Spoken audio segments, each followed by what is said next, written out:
Welcome to Samba Samba. Enjoy the video. You start by making Windows ready for Android. This is practical, not theoretical. First, check your build and OS type because Windows subsystem for Android requires a modern 64-bit build. Once confirmed, reboot and enable virtualization in BIOS. This unlocks hardware acceleration. Make sure the virtual machine platform feature is activated in Windows Features. Without it, the subsystem won't run. Finally, update Microsoft Store and Sign in so you can install the Android subsystem package and Amazon App Store when the process continues. Now you install the core pieces. Open Microsoft Store and install Windows Subsystem for Android first because it provides the runtime. Then install the Amazon App Store, which registers Android apps with Windows. Once installed, launch the Subsystem Settings app.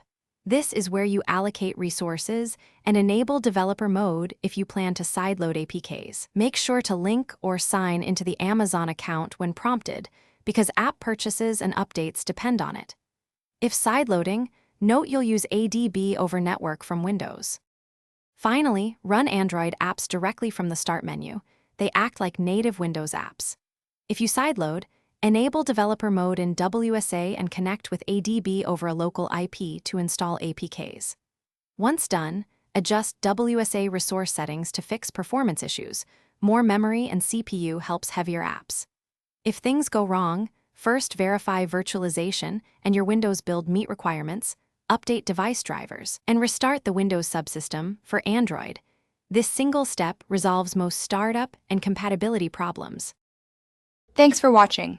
Consider subscribing if we helped you.